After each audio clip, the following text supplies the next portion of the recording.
전하고자 하는 말씀의 제목은 행복한 가정 만들기, 이런 제목의 말씀입니다. 따라하실까요? 행복한 가정 만들기. 행복한 가정 만들기.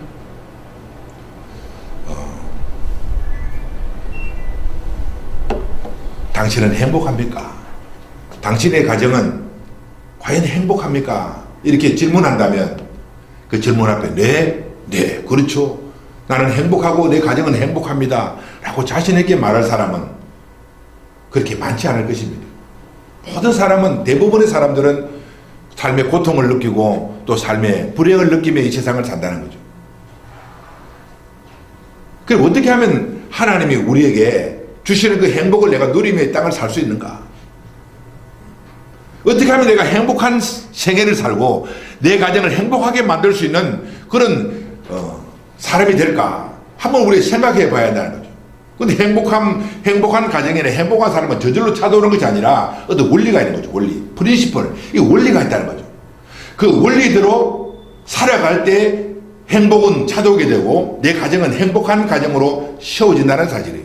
오늘도 너무나 많은 사람들이 이 원리를 모른다. 프린시플. 이 원리를 모르기 때문에 삶의 행복을 누리지도 못하고 또 자기 가정을 행복한 가정으로 세우지도 못한다는 거예요. 오늘 본문에 보면은 한 시대에 불행하게 살았던 한 여인에 대한 이야기죠. 한나라는 한 여인이 참 불행을 느꼈죠. 그 불행의 그 원인은 뭔가? 자기 자식이 없었던 거예요. 자식.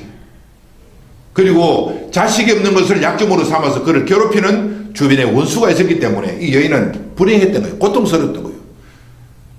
그 얘기는 필요한 돈도 있었고 좋은 남편도 있었지만 그것이 이 여인을 행복하게 만들지는 못했어요. 자식이 없었다는 거예요. 유대인들에게 자식이 없었다는 것은 큰 수치와 부끄러움이라는 거예요. 유대인들에게 자식이 없는 것은 인생의 그 행복을 빼앗아가는 그런 요인이 된다는 거죠. 그 유대인들의 그 어떤 삶을 안다면은 이 여인이 자기 자식이 없음으로 당하는 고통이 얼마나 큰가 하는 것을 우리가 이해를 할 수 있다는 거죠. 우리가 잘 아는 대로 누굽니까? 유다의 며느리 다말은 자식이 없었잖아요. 이 이방인이지만 다말이 어느 날 유대인 가정에 시집을 가니까 남편이 그만 얼마 살지도 않았는데 남편이 죽어버리고 계대 결혼을 하기 위해서 이제 시동생하고 또 결혼을 했는데 시동생도 또 죽어버리고 또 마지막 남은 또 시동생하고 결혼해야 되는데 너무 나이가 어려서 자기 그 시아버지 유다가 아이 며느라 너 친정에 가서 기다리라. 우리 그 아들이 성장하면은 내가 너에게 주겠다. 그 약속을 듣고서 자기 친정에 가서 기다리고 있었지만 시아버지는 아들을 주지 않았다는 거예요. 근데 이 다말이 어느 날 자기 시아버지가 양털을 깎으러 온다는 소리를 듣고 창녀로 변장을 해서 시아버지한테 접근해서 시아버지의 시를 받고 아기를 낳더라는 거죠. 성경에 그런 내용이 기록되고 있어요. 왜 다말이 그처럼 자식을 갖는 일에 애착을 가지는가? 여인으로서 이 땅에 태어나서 자기에게 시를 받아서 자식을 낳지 못하는 것은 여인으로서 가장 큰 수치로 여겼다는 거죠. 그런 정서가 있는 유대인 사회에서 자기 자식이 없다는 것은 큰 수치와 부끄러움이었다. 그런 거죠. 한나가. 그런데 이 여인은 이런 인생의 불행 고통을 안고 해결받을 수 없는 이런 인생의 문제를 안고 누구에게 찾아갔는가? 하나님 앞에 찾아갔다는 거죠. 실로의 하나님의 집으로 찾아가서 하나님 앞에 기도하고 눈물로 하나님께 도움을 구했더니 하나님이 그녀의 그대의 기도를 들으시고 그녀에게 자식을 낳는 그런 축복을 주시더라. 그런 거죠. 자, 그렇다면 오늘 우리 인생의 모든 문제의 해답은 누가 쥐고 있는가? 내 인생의 행복과 불행을 가름하는 그 열쇠를 누가 쥐고 있는가? 하나님이라는 거예요. 아멘. 우리가 하나님 앞에 나가면 내 인생에 어떤 문제든지 어떤 불행이든지 어떤 고통이든지 해결받을 수가 있고 삶을 반전시킬 수 있는 능력을 얻는다. 이런 것을 우리들에게 교훈하고 있다는 거죠.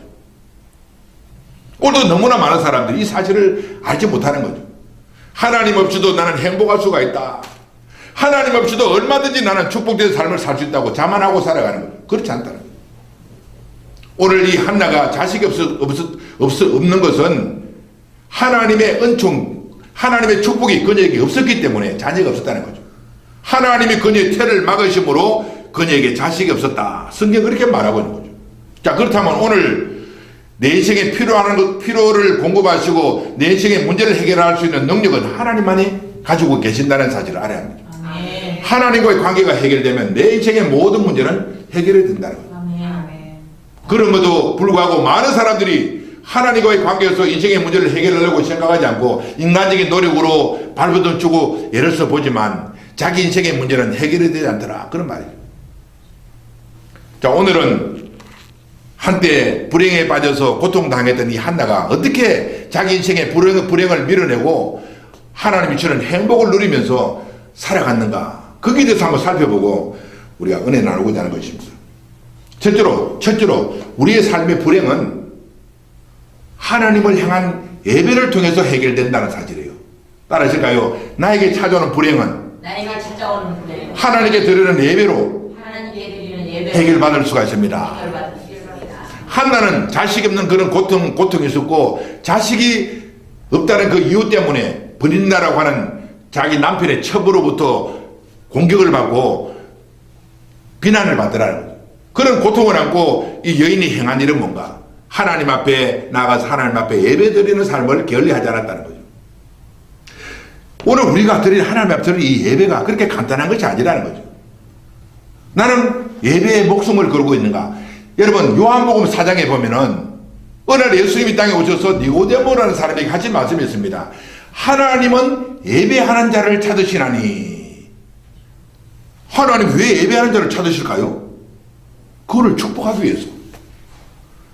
이 세상에 수많은 문제를 갖고 인생을 사는 사람이 있다 할지라도 그가 하나님 앞에 나가서 예배드리는 삶을 만약에 그가 회복하고 있다면 그의 삶의 문제는 문제가 될 수 없다는 거죠.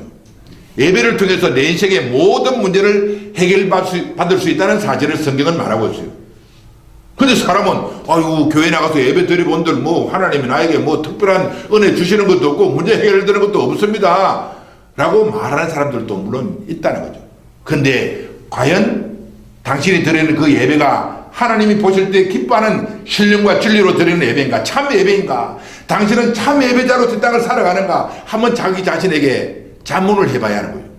하나님 앞에 참 예배, 신령과 진리로 드리는 예배가 내 삶 속에 있다면 내 삶 속에 어떤 문제가 해결되지 않겠는가 하는 거죠. 하나님이 내 인생의 모든 문제의 해답자가 되시고 해결자가 되시는데 그 하나님 앞에 내가 온전한 예배를 드리는 사람이라면 어떻게 내 인생의 문제가 해결되지 않겠는가 하는 거죠. 그냥 건성으로 형식적으로 교회 왔다 갔다 하는 이런 형식적인 예배를 드리기 때문에 우리의 삶의 문제는 해결되지 못한다는 사실이에요. 누가복음 1장에 보면은 사가랴라고 하는 한 사람이 있습니다. 그건 제사장이었어요. 나이가 많은 노인층의 사람이었어요. 부인 엘리사벳도 나이가 많아서 늙은 사람이에요. 그런데 불행하게도 그 사람도 자식이 없었어요. 근데 그가 자기 자신에게 던지는 질문이 있었을 거 아니겠습니까? 나는 하나님의 제사장으로 이렇게 열심히 예배를 드리는데 왜 하나님은 나에게 응답하시고 축복하지 않는가? 왜 그토록 내가 찾고 구하는 자식을 나에게 선물로 주지 않는가? 의문을 던지지 않았겠는가? 그럼에도 불구하고 그는 자기가 자식이 없다는 그 불행보다도 하나님 앞에 나가서 예배드리는 제사장의 직분을 더 소중하게 여기는 마음을 갖고 반열에 따라서 자기 직분을 따라서 하나님 앞에 나가서 예배드릴 때 갑자기 천사가 나타나더니 그에게 메시지를 던지는 거죠. 사가랴야 사가랴야 너의 아내 엘리사벳이 나이가 들고 노인이 되었지만 하나님이 너에게 자식을 주신다고 말씀하셨다. 그런 메시지를 던져주시는 거예요. 그 메시지를 받고 난 이후에 자기 부인 사가랴의 부인 엘리사벳이 임신을 하게 되고 아이를 낳게 되었는데 그 아이가 누굽니까? 세례요한이에요. 만약에 사가랴가 그 나이가 될 때까지 하나님 앞에 예배드리는 삶에도 불구하고 자식이 없는 그 고통 때문에 그가 제사장의 직분을 만약에 폐기했다면 그에게 그런 은혜가 주어졌겠는가? 그런 말이죠. 오늘도 많은 사람들이 교회 나가봐서 예배 드려본들 뭐 좋은 것도 없어. 아이고 내가 그렇게 예배 드려도 하나님이 나에게 축복도 안 하신다고. 그렇게 해서 그가 예배를 피하고 하나님께 드리는 예배를 등하지 않다면 그가 어떻게 복을 받겠는가 그런 말. 한나는 비록 자녀가 없는 그런 고통 속에 빠져 있었고 그 원수가 브린나가 자기를 괴롭히는 그런 환경에 노출되어 있다 할지라도 그는 좌절하지 아니하고 하나님 앞에 나가서 예배드리는 삶에 충실했다는 것을 성경은 말씀하고 있어요. 자, 사무엘상 1장 3절에 보니까 이 사람이 매년 자기 성읍에서 나와서 실로에 올라가서 만군의 여호와께 예배하며 제사를 드렸는데 또 사무엘상 1장 7절에도 매년 한나가 여호와의 집에 올라갈 때마다 남편이 그가 참해 그런 말씀이 있습니다. 이 한나는 예배에 충실한 사람. 자, 그런데 이 유대인들이 왜 1년에 한 번 예배 드리는 삶을 살았을까? 이 사사기 시대, 사사시대 1년에 한 번만 나가서 예배를 드려도 되는가? 이만큼 이 시대, 사사시대는 타락한 거죠. 하나님은 구약의 율법에도 1년에 3번씩 나와서 너 얼굴을 보이라 그렇게 말씀하셨음에도 불구하고 사사시대는 예배가 등한시되고 1년에 한 번만 예배 드리는 그런 수준으로 낮아진 상태에서 어쨌든 이 한나는 자기에게 주어진 규례대로 1년에 한 번씩 하나님 앞에 나와서 예배 드리는 삶을 충실했다는 거죠. 그때 하나님의 응답이 있었고 하나님의 축복이 임하게 되었다는 것을 말씀하고 있습니다. 자, 그렇다면 오늘 우리들도 인생을 살면서 예배의 생명을 그려야 하는 거죠.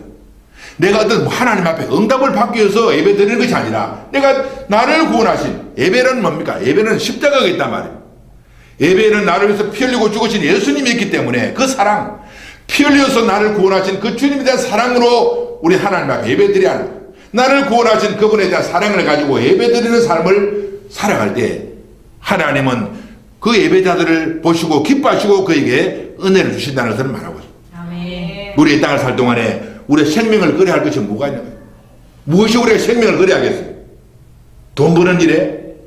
무슨 일에? 공부하는 일에? 사업하는 일에 생명을 거래. 물론 뭐 사업하는 것도 좋고 공부하는 것도 좋고 다 좋지만 예배 드리는 일만큼 중요한 것이 아니라는 거죠.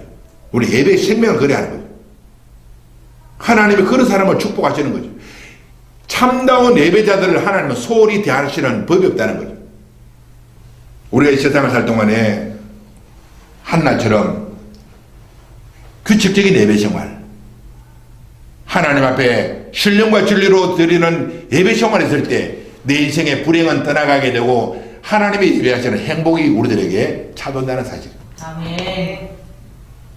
오늘 이 말씀을 듣는 저와 여러분 예배에 충실하게 되시기 바랍니다. 아멘. 오늘 신약시대 예배는 뭐 1년에 한 번만 그 한나처럼 드려도 되는 거 아니에요. 우리는 하루 24시간을 다 예배의 삶을 살도록 부름받았다는 거예요. 왜냐하면 우리 자신이 이제 성전이 되었기 때문에. 뭐 이것도 성전으로 할 수 있지만 이걸 건물을 성전으로 말하지 신약시대는 성전을 이 건물을 말하는 것이 아니잖아요. 아니다 말입니다. 이것도 물론 거룩한 구별된 성전이지만 제일 중요한 성전은 우리 자신이죠. 사도 바울은 고린도서를 통해서 너희가 하나님의 성전인 것과 하나님의 성령이 너희 안에 거하시는 것을 알지 못하느냐. 그렇죠. 우리가 하나님의 성전이란 말이에요. 내가 성전이라면 우리가 살아가는 24시간의 모든 삶이 예배적인 삶이 되어야 한다. 그런 말. 내가 바로 성전이요. 내 삶 자체가 교회 와서 예배 드리는 것뿐만 아니라 내 모든 일생애가 하나님 앞에 드리는 예배가 되어야 한다는 거죠. 아멘. 그런 우리들을 하나님은 그냥 소홀히 여기시겠는가? 하늘 문을 여시고 살 것이 없도록 우리들에게 축복을 하실 줄로 믿습니다. 아멘. 그 다음에 두 번째로 우리들에게 찾아오는 불행은 기도로서 해결받을 수 있다는 거죠. 따라하실까요? 우리들에게 찾아오는 불행은 우리들에게 찾아오는 불행은 기도 생활로 해결받을 수가 있습니다. 기도 생활로 해결받을 수 있습니다. 자, 우리가 이 땅을 살다 보면은 수많은 불행들이, 고통들이, 문제들이 우리를 찾아와서 우리를 괴롭힌단 말이죠. 어떻게 우리가 이 문제를 해결할까? 첫째로는 예배 생활이죠. 하나님 앞에 나아가서 드리는 예배 생활이죠. 두 번째로는 하나님 앞에 나아가서 기도하는 것이잖아요. 기도할 수 있는, 우리 찬양도 부르잖아요. 기도할 수 있는데 왜 걱정하십니까? 물론 기도가 쉬운 것은 아니죠. 기도하는데도 그 응답이 그렇게 빨리 오면 다행인데 기도 응답이 그렇게 더디 올 때가 많단 말입니다. 75세 때 부름을 받고 하나님으로부터 자식을 약속받았던 이 아브라함에게 하나님의 응답은 25년 후에 임했을 때 그 긴 기간 동안 그가 인내하며 기다리는 그 아브라함의 고통이 얼마나 컸겠는가. 그럼에도 불구하고 우리는 기도해야 한다는 거예요. 기도. 오늘 나는 기도하고 있는가? 그 기도가 쉽지가 않다는 거죠. 우리가 기도 한번 해보세요. 기도가 쉬운 건 기도는 노동이에요. 노동. 얼마나 힘든지 몰라요. 기도하면은 이 마귀 영적 전쟁이기 때문에 마귀의 공격이 있고 환경적인 공격이 있고 내 육체가 공격을 하기 때문에 너무너무 힘드는 것이 기도 생활이에요. 사실. 그럼에도 불구하고 주님은 기도하라는 거죠. 기도의 중요성을 강조하죠. 이 땅에 오신 예수님도 기도로 본을 보여주셨고 누가복음 그 18장인가 보면은 그 기도의 본을 보여주잖아요. 어떤 한 과부가 억울한 일을 당했어요. 이 억울한 일을 당해서 자기 동네 재판관에게 찾아가니까 그 재판관은 불의한 재판관이 아니라 아무리 부탁을 하고 사정을 해도 이 재판관은 눈도 끔찍하지 않고 그녀에게 도움을 주지 않았다는 거예요. 왜? 도와줘봐야 이익 되는 것도 없고 하니까 그 가난한 과부의 그 외침도 길을 막아버리고 외면해버렸다는 거예요. 그런데 이 과부가 다음날 되니까 또 재판관에 찾아서 재판관님 내 문제 해결해 주세요. 피해버리는 거예요. 이제 갔겠구나. 다시는 안 오겠구나. 웬걸 다음날 되니까 또 찾아와서 재판장님 내 억울한 이 사정을 들어주소서 내 원한을 풀어주소서 또 부러지는 거예요. 또 숨어버리는 거예요. 숨다가 피하다가 도저히 이 여인의 그 부르짖음을 뿌리칠 수가 없더라는 거예요.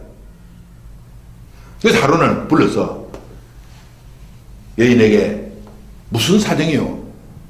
당신이 무슨 사정을 가졌기에 내한테 와서 이렇게 날마다 부르짖는 거요? 근데 그때 이 여인이 이 과부가 내가 이런 일로 인해서 내 원수에게 억울한 일을 당해서 도저히 살아갈 수 없습니다. 그 이야기를 듣고 불의한 재판관이지만 그 과부의 끈질긴 부르짖음을 듣고 요청을 듣고 그 문제를 해결해 주었다. 그렇게 성경은 말하고 있어요. 예수님이 그 비유를 말씀하시면서 이 불의한 재판관도 과부의 끈질긴 요청을 듣고 응답해 주었다면 사랑이 많고 의로우신 하나님이 얼마나 너희들의 부르짖음 외침을 듣고 응답해 주겠는가 그렇게 말씀하셨죠. 오늘 우리가 인생을 살면서 내 문제가 해결되지 않는다. 그건 답은 하나예요. 기도하지 않기 때문에 그런 거죠. 만약에 기도할 수 있다면 우리의 삶은 더 복되고 아름다운 삶으로 우리를 이끌어 간다는 거죠. 아멘. 오늘 내 인생에 짐이 무겁다 할지라도 그 무거운 짐을 가지고 허덕거리지 말고 하나님 앞 기도해야 하는 거예요. 주여 나의 이 문제를 해결해 주옵소서. 주여 이 문제를 해결해 주옵소서. 한나가 자식 없는 그 고통 원수로부터 당하는 그 공격 앞에 그 수고하고 무거운 짐을 갖고 하나님 앞에 나와서 기도했을 때 하나님은 그 기도를 들어주시더라는 거예요. 아멘. 오늘 우리가 이 세상 사는 동안 내가 기도할 수 있다면 우리는 어떤 인생에 문제가 있다 할지라도 또 삶에 고통이 있다 하더라도 이겨낼 수가 있다는 것을 말하고 있어요. 한나는 인생에 크나큰 그 문제를 만나서 고통당했지만 하나님 앞에 나가서 기도했을 때 그 모든 문제를 해결받더라. 아멘. 자, 그러면 한나는 하나님 앞에 어떤 기도를 했는가? 어떻게 기도했는가? 기도를 어떻게 하는가? 첫째로 통곡하는 기도. 따라하실까요? 통곡하는 기도. 통곡하는 기도. 한나가 하나님 앞에 나가서 기도하는 것은 통곡하는 기도였다는 거예요. 통곡하는 기도. 자, 1장 10절에 보니까 하나님이 사무엘상 1장 10절에 보니까 한나가 마음이 괴로워서 여호와께 기도하고 통곡하며 그랬습니다. 마음이 괴로워서. 누가 하나님 앞에 기도합니까? 마음이 괴로운 사람이죠. 등 따숩고 배부른 사람이 하나님 앞에 기도하겠습니까? 기도 안 해도 하나님이 다 들어주시는데 기도하지 않아도 내 문제가 다 해결되는데 무슨 답답해서 기도하겠는가? 누가 기도하는가? 내 마음이 답답하다는 거예요. 일이 풀리지 않는다는 거죠. 내 앞에 장애물이 가로막혀 있다는 거죠. 그런 문제가 있기 때문에 우리는 기도한다는 거죠. 아멘. 오늘 우리의 통곡의 기도, 울면서 통곡하는 이 기도를 하나님 들으신다는 거죠. 하나님 아버지, 나를 축복해달라. 우리가 자식들이 있지만 자녀들이 언제 제일 안타까워요. 울면서 찾아오는 거예요. 울면서. 제가 어릴 때 우리 친구 중에서 김상문이라는 친구예요. 김상문. 키도 조그만해요. 조그만 힘도 아주 약한 그런 조그마한 친구인데 얼마나 까부는지 몰라요. 우리는 좀 키도 크고 덩치도 큰데 조그마한 게 막 우리한테 막 놀리는 거예요. 그럼 우리가 막 가서 걔를 좀 괴롭히잖아요. 그러면 이 친구가 그냥 가만히 맞고 울고 있으면 다행인데, 아니요. 울면서 누구한테 찾아가요? 자기 집에 자기 할아버지 찾아가요. 할아버지! 하고 막 울면서 찾아가면요. 할아버지는 저 손자의 부르짖음을 듣고 짝대기를 가고 그러고.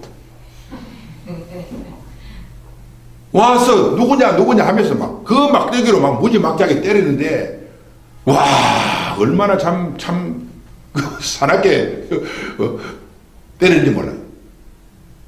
그런 할아버지가 있기 때문에 그 이후로는요, 상문이 옆에 가지도 않고 상문이한테 해코지 하는 친구들이 하나도 없어져 버렸어.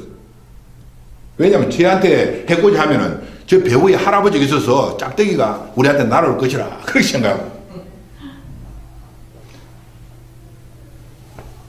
우리 부모들도 자녀들이 울면서 호소할 때 얼마나 안타까운 마음을 가지고 자녀에게 도움을 주겠는가 하는 거죠. 하물며 하늘의 하나님이, 우리 아버지의 하나님이, 사랑 마르신 하나님이, 능력 마르신 하나님이 우리의 부르짖음, 눈물의 기도를 듣고 얼마나 우리들에게 응답해 주겠는가 그런 말이죠.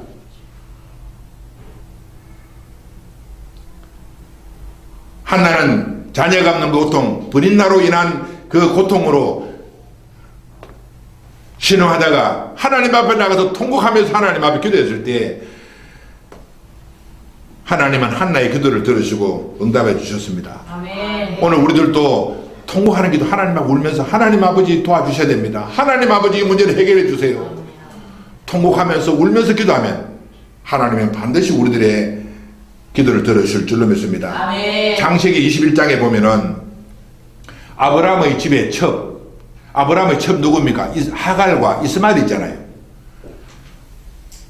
이 하갈고 이스마엘이 아브라함의 가정에 그래서 얼마나 참 이게 분탕질을 하는지, 가정의 평화를 깨뜨리고 가정에 어려움을 주니까 부인 사라가 그 첩하고 아들을 쫓아내버리라. 그래서 광야로 쫓겨가잖아요. 광야로 쫓겨가다 보니까 이 교만한 사람들은 몰라요. 와, 그만하게 막 행동하다가 나중에 주인한테 제재를 받아 쫓겨나가야 돼. 그때 정신 차리는 거예요. 광야로 쫓겨보니까 환경이 이제는 아브라함의 집에 있을 때하고는 환경이 다르잖아요. 광야로 나가니까 이제 앞이 캄캄하잖아요.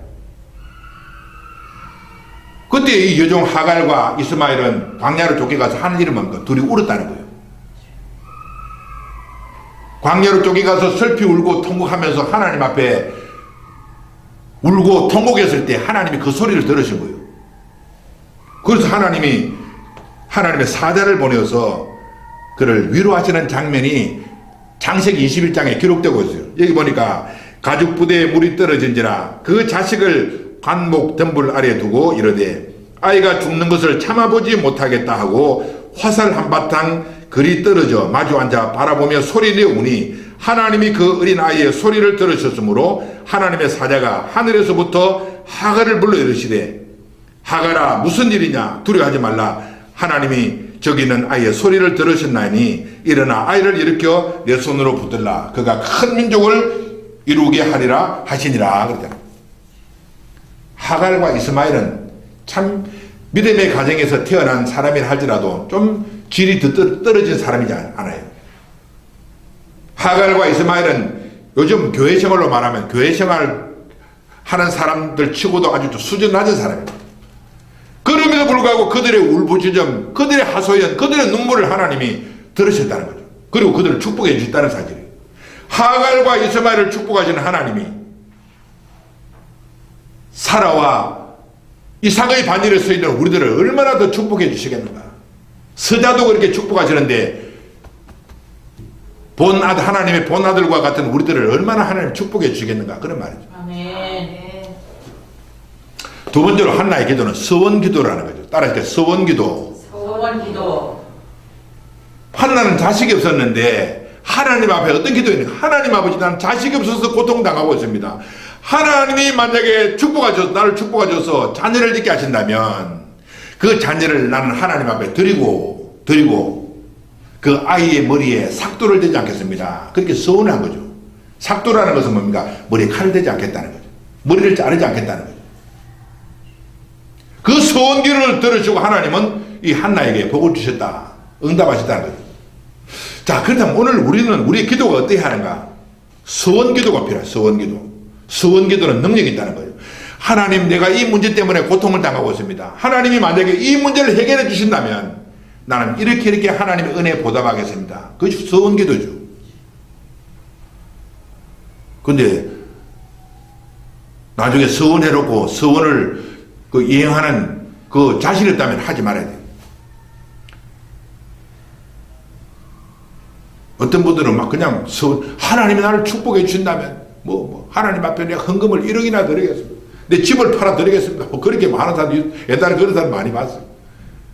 근데 하나님의 응답이 딱 오니까 생각이 싹 달라지는 거예요.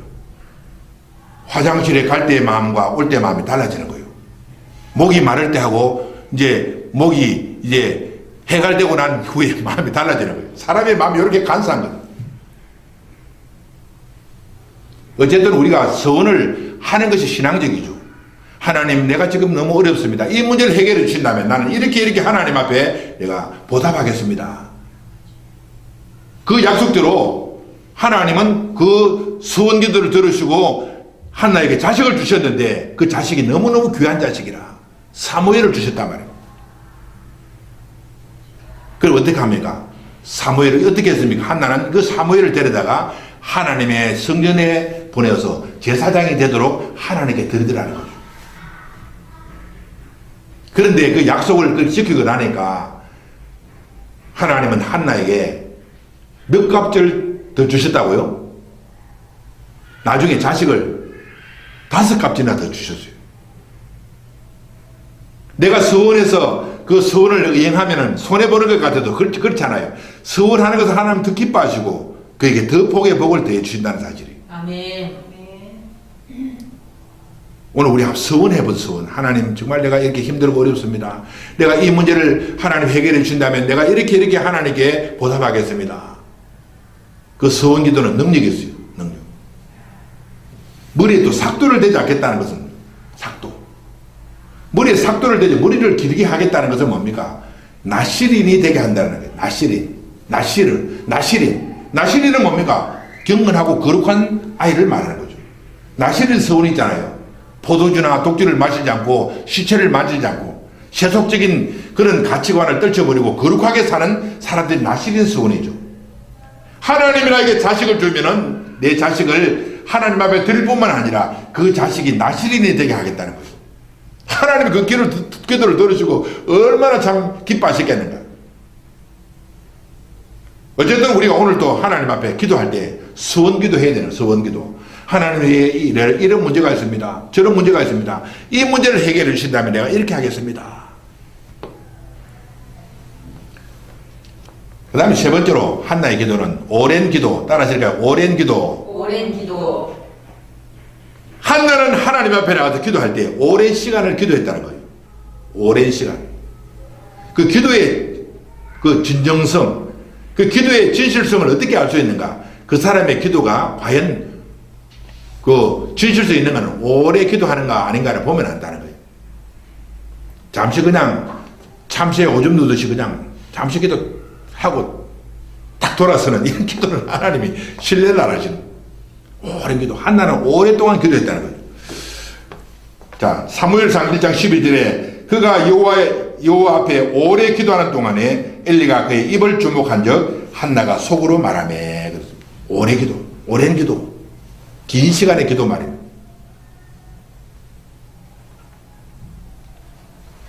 어떤 사람이 하나님 앞에 기도하는데 하나님이 그 사람의 기도를 딱 주목하고 계시는 무슨 기도를 하는가? 내가 어떻게 응답할까? 하나님이 생각하고 계시는데 그 생각할 틈도 안 주고 어떤 사람이 발탁 일어나서 나가버리는 거예요. 호호, 그럼 어떡하겠어? 우리는 오랜 기도라는 것은 뭡니까? 어떤 한 제목을 놓고 계속적으로 끈질기게 하나님 앞에 자기 자신의 마음의 소원을 아뢰는 것이 오랜 기도라는 거예요. 아멘.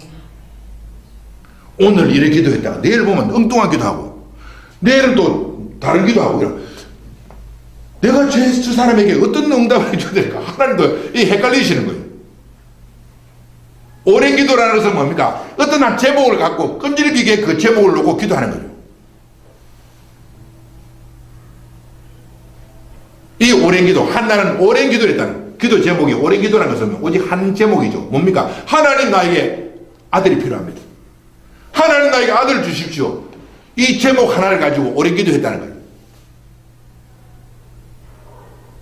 오늘 우리는 어떤 기도 제목이 있습니까? 내 삶에 무엇이 지금 나를 괴롭히는 문제가 되고 있단 말입니까? 그것을 놓고 우리는 오랜 기도, 집중적으로 그 제목을 놓고 기도하라는 거예요. 그러면 하나님이 반드시 응답해 주실 줄로 믿습니다. 아멘. 저는 기도 제목이 뭐 그렇게 많지는 않아요. 참 제목이 하나님, 내가 하나님 나라 천국에 합당한 자가 되게 하시고 넉넉하게 천국 들어가는 사람 되게 하소서. 그것이 유일한 기도 제목이에요. 아버지 나라에 합당한 자가 되게 하소서. 제 모든 삶이. 그런데 제 환경 현실로 보면은 이거 아직도 멀은 것 같아요. 아직도 여전히 아직도 부족한 그 사람이지만 그 제목이 한 가지예요. 내가 이 세상에서의 삶이 끝날 때 아버지 나라에 넉넉하게 들어가게 하소서. 그리고 나의 복음을 듣고 믿음 생활하는 사람들도 나와 같은 그런 노선으로 천국에 가게 하소서. 그것이 내 유일한 기도 제목이죠. 지금도 하나님 오셔서 내가 너에게 무엇을 해줄고 하나님 아시는 거죠. 내 기도 제목이 오랫동안 한 기도 제목이기 때문에. 한나는 오랜 기도 생활을 통해서 사무엘을 응답받더라는 거죠. 오늘 내 인생의 기도 제목이 뭔가? 물론 우리가 기도 제목이 많잖아요. 여러 기도 제목이 많아요. 그것은 일단 뒤로 제쳐놓고 내가 집중적으로 목표를 놓고 기도해야 될 제목이 뭔가? 하나님 앞에 그 오랜 기도를 반드시 들으시고 응답하시고 축복해 주실 줄로 믿습니다. 자, 마지막 세 번째로 경건한 생활. 경건한 생활은 내 인생의 불행을 거두고 간다는 사실이에요. 따라하실까요? 경건한 생활은 영광의 생활. 불행을 청산하고 불행을 청산하고 행복을 불러올 수 있습니다. 행복을 불러올 수 있습니다. 자, 오늘 이런 내용을 알고 있는 사람이 얼마나 될까요? 나는 행복하기를 원하는데 어떻게 하면 내 삶이 행복할까? 내가 경건한 삶을 살면 돼요. 경건한 삶을 살면 행복이 찾아오고 경건하지 못한 삶을 살면은 내 삶에 행복은 떠나고 불행이 찾아온다는 거예요. 이 동시대에 살아왔던 엘리 제사장과 그 두 아들 보세요. 그들은 제사장의 신분을 가졌지만 하나님의 성전에 가서 성도들이 그 헌물로 바친 그것을 막 도둑질 해먹고 성전에 지나는 여자들과 같이 놀아나고 그 불량자로서 삶을 살아가는 엘리의 두 아들이 있더라는 거죠. 하나님이 그 가정에 모든 지금까지 주었던 축복을 다 뺏어버리고 그 가정에 하나님의 저주가 임하게 되더라는 거죠. 그래서 그 가정의 며느리가 하나님의 심판을 받고 세상 떠나 아기를 낳으면서 죽어가면서 하는 말이 이가봇 이 가정에 하나님의 축복이 떠났다는 거죠. 하나님의 영광이 떠났다. 그렇게 소리치면서 이 엘리 가정의 며느리가 아기를 낳다가 죽어버렸죠. 몰락해 버렸다는 거예요. 왜? 경건하지 못했기 때문에. 근데 반면에 한나와 그의 가정은 경건했다는 거예요. 경건했기 때문에 불행은 떠나가게 되고 행복이 그 가정에 찾아오더라는 거예요. 오늘 우리 삶 속에 행복을 불러오는 그 능력은 어디서 오는가? 우리의 삶의 경건함이라는 거예요. 아무도 아멘 안 하시네요. 아멘. 경건해. 너무너무 간단한 원리예요. 오늘도 벌써 내가 좀 분탕질하고 그냥 내가 내 마음대로 살아보세요. 내 삶도 행복은 떠나가요. 그러나 내가 마음의 옷깃을 여미고 정말 하나님 앞에 경건하게 살아봐야지. 경건을 결단하면 그때부터 불행은 떠나가고 행복은 찾아온다는 거예요. 아멘. 자, 그럼 경건의 생활이 뭔가? 첫째로 세마포 옷을 입는 생활. 따라 하실까요? 세마포 옷을 입는 생활. 세마포 옷을 입는 생활. 한나는 사무엘을 낳고 난 이후에 사무엘을 하나님의 집으로 보내어서 이 사무엘이 하나님 앞에서 세마포 옷을 입도록 했다는 거예요. 아, 이것이 무슨 말씀인가요? 세마포 옷을 입혔다는 것은 무슨 말씀이? 자, 사무엘상 2장 18절에 보면 사무엘은 어렸을 때 세마포 에봇을 입고 여호와 앞에서 섬겼더라 그랬습니다. 하나님이 한나에게 주신 그 아들이 세마포 옷을 입고 하나님의 성전에서 하나님을 섬기는 모습을 보고 얼마나 기뻐하셨나요? 그래서 하늘 문을 여시고 이 한나와 사무엘의 집에 복의 복을 더해 주신 거죠. 그럼 오늘 나는 어떤 옷을 입고 있는가? 나는 무슨 옷을 입고 이 세상 사는가? 대단히 중요해요. 사람들은 자기를 치장하기 위해서 명품 옷을 입잖아요. 그것은 사람들의 눈에 잘 보이기 위해서 명품 옷을 입지만 그 명품 옷을 입는다고 하나님이 우리를 잘 보실 것 같아요? 아니요. 하나님은 거기에 관심도 없어요. 하나님은 우리들이 이 땅에서 세마포 옷을 입고 살아가는가 아닌가에 관심을 가진다는 거예요. 아멘. 세마포 옷. 왕의 혼인잔치 이야기가 있잖아요. 마태복음에 보면은 왕이 자기 아들을 위해서 혼인잔치를 열고 사람들을 초청했는데 많은 사람들이 예복을 입고 그 세마포 옷이죠. 세마포 옷을 입고 왕의 혼인잔치에 들어왔어요. 그때 어떤 한 사람이 세마포 옷도 입지 않고 자기가 평소에 입던 아마 명품 옷인지는 몰라요. 자기가 생각할 때 좋은 옷이라 생각하고 혼인잔치에 들어왔어요. 임금이 그 사람을 보고 진노하는 거예요. 화를 내는 거예요. 친구여 어찌하여 예복을 입지 않고 여기 들어왔는가? 근데 그 사람이 유구무원이여를 입이 있어도 말을 못하는 거예요. 입 닫고 있으니까. 여봐라, 저놈을 잡아다가 결박하고 바깥에 눈데 던져버리라. 그래.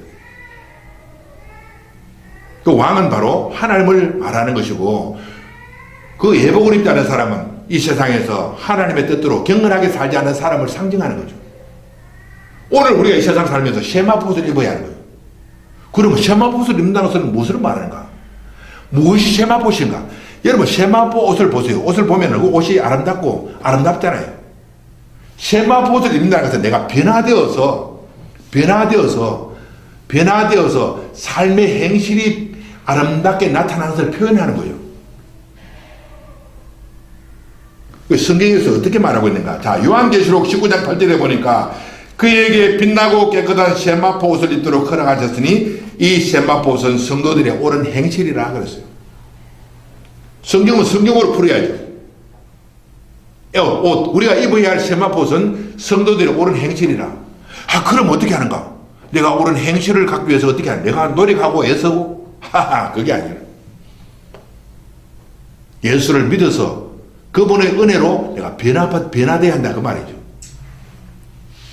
내가 내 노력으로서 변화되고 새 사람 되려고 하는 것은 그건 율법 생활이죠. 안 돼요. 아무리 노력해도 안 돼요. 불교의 성질 스님이 있잖아요. 그 젊은 시절에 출가해서 절에 들어가서 일생 동안 고행하고 수행했지만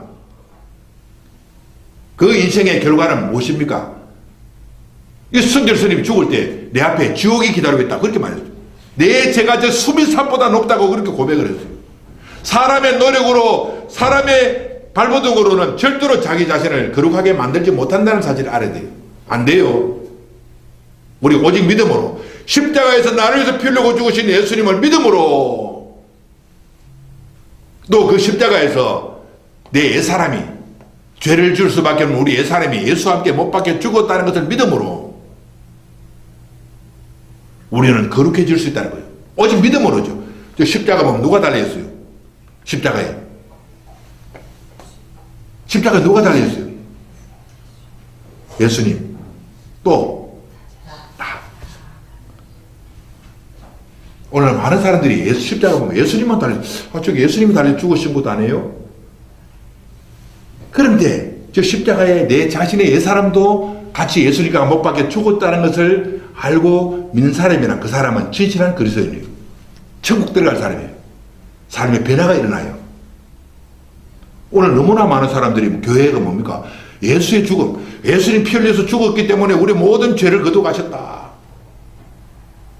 예수의 죽음만 믿기 때문에 제 삶의 변화가 없는 거예요. 그런데 사도 바울은 그 비밀을 알았다네. 갈라디아 2장 1절에 사도 바울은 내가 그리스도와 함께 십자가에 못 박혀나니, 내가 그리스도와 함께 십자가에 못 박혔다니, 그런 적 이제는 내가 산 것이 아니오 내 안에 그리스도께서 사신 것이라. 내가 이제 육체 가운데 사는 것은 나를 사랑하사 자기 몸을 버리신 하나님의 아들을 믿는 믿음 안에서 사는 것이라. 그렇죠. 죄를 지을 수밖에 없는 거룩하게 살지 못하는 내 옛사람이 예수와 함께 십자가에 못 박혀서 죽었다는 사실이에요. 죽고 거듭났다는 거죠. 이제는 죽고 나면 거듭난 새 생명을 그분이 주신다는 거예요. 이 새 생명을 가지고 살아가기 때문에 내 삶에는 거룩한 행실의 열매가 나타난다는 거예요. 저절로. 그것이 믿음의 힘이죠. 믿음의 힘. 그리고 거듭난 나에게 누가 오시면 하나님의 성령이 오시잖아요. 하나님의 성령이 내 삶을 이끌어 가시기 때문에 내 삶은 성령의 열매, 경건하고 거룩한 열매가 나타날 수밖에 없다는 거죠. 아멘. 그 열매가 어떻습니까? 갈라디아서에 보면은 사랑과 희락과 화평과 오래 참음과 자비와 양선과 충성과 온유와 절제와 같은 열매, 이런 열매가 나에게 나타난다는 거예요. 그 행실이죠.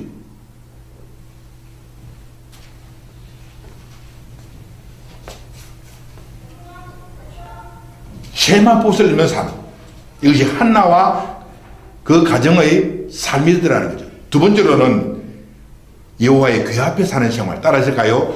여호와의 궤 앞에 사는 생활. 여호와의 궤 앞에 사는 생활. 사무엘상 3장 3절에 보면은, 자, 아이 사무엘이 엘리 앞에서 여호와를 섬길 때 여호와의 말씀이 희귀하여 이상이 흔히 보이지 않았더라. 엘리의 눈이 점점 어두워가고 가서 잘 보이지 못하는 그때 그가 자기 처소에 누웠고 하나님의 등불은 아직 꺼지지 아니하였으며 사무엘은 하나님의 궤에 있는 여호와의 전안에 누웠더니, 사무엘의 지금 삶의 거치가 어디라고요? 하나님의 궤 앞에서 그가 누워있더라, 그런 말이죠. 뭐 하나의 모형이지만 이런 이 궤짝 앞에 그가 누워있더라는 거예요. 여호와의 궤가 뭡니까? 궤 앞에 안에 뭐가 들어있습니까? 하나님 말씀이 들어있죠. 모세의 십계명 두 돌판이 들어있다. 여기에 또 뭡니까? 아론의 상난 지팡이가 들어있죠. 광야에서 40년 동안 먹었던 만나가 거기 들어있다란 말입니다. 제일 중요한 것은 하나님의 궤 안에 뭐가 들어있습니까? 하나님 말씀이 들어있는 거죠. 그렇다면 한나와 그의 가정은 어떤 삶을 살았는가? 하나님의 궤, 즉 하나님의 말씀과 함께 살았다는 거죠. 말씀과 함께. 그런데 제사장 엘리와 그 가정은 하나님의 궤 앞에 살았다는 그런 내용이 없어요. 그들은 비록 제사장이라는 신분을 가졌지만 그들은 망나니처럼 살았다는 거예요. 그래서 그들은 하나님께 버림당하게 되고 한 시대에 한나와 사무엘은 하나님 앞에 수용을 받더라, 그런 말이죠. 하나님의 궤, 즉 하나님의 궤 안에 하나님의 말씀이 들었죠. 제가 기도원에 자주 가는데 고살리 기도원에 근무할 때 보니까 어떤 분들이 기도하러 올라와가지고 잘 때도 성경책 이거 베개 삼아 자더라고요. 집사님, 목사님 왜 성경책을 베고 자요 하니까 이 거룩한 말씀이 내 머릿속으로 들어가도록 자고 그건 미신적인 거죠. 뭐 내가 이걸 베고 자라고 해서 이 거룩한 말씀이 내 머릿속으로 들어오겠는가. 어쨌든 그 마음은 참 귀하죠. 내 머릿속에 하나님 말씀이 들어와서 나를 지배하는 삶을 살고자 원하는 마음으로 성경책을 베고자 한다는 그렇게 해서 말씀이 들어오는 것이 아니고 이 말씀은 내 눈으로 또 내 귀로서 내 마음속에 담아야 하나님의 말씀이라는 거예요. 귀로 내 눈으로 이 말씀이 들어온다는 거예요. 그것이 귀 앞에 살아가는 이 사무엘의 삶이었고 한나 가정의 삶이었다는 거죠. 이것이 어떻게 보면 어리석은 것 같아요. 아이고 목사님 그렇게 인생을 살다가는 뭐 우리가 사람들 앞에 손가락질 당해요. 어쨌든 성경이 그렇게 말한다면 성경이 말한 대로 살아야지. 궤 앞에서 하나님의 말씀 있는 궤 앞에서 살아가던 이 사무엘처럼 한나처럼 그런 경건한 삶을 살 때 하나님은 그 사무엘 가정을 얼마나 축복하셨는가. 5월달은 가정의 달이잖아요. 어떻게 하면 우리 가정이 회복될 것인가. 우리가 이 한나에게 배워야 되는 거예요. 사무엘에게서 배워야 되는 거예요. 그들은 예배 중심의 삶, 기도 중심의 삶, 경건한 삶을 중심으로 살아가기 때문에 그 가정이 회복되더라는 거예요. 불행은 떠나가고 행복이 찾아오더라는 거예요. 슬픔은 찾아가고 떠나가고 기쁨이 찾아오더라는 거예요. 아멘. 오늘 이 말씀을 듣는 저와 여러분 한나처럼 사무엘처럼 축복된 행복된 기쁨이 충만한 삶의 주인공 되시기를 주님의 이름으로 축복합니다. 아멘.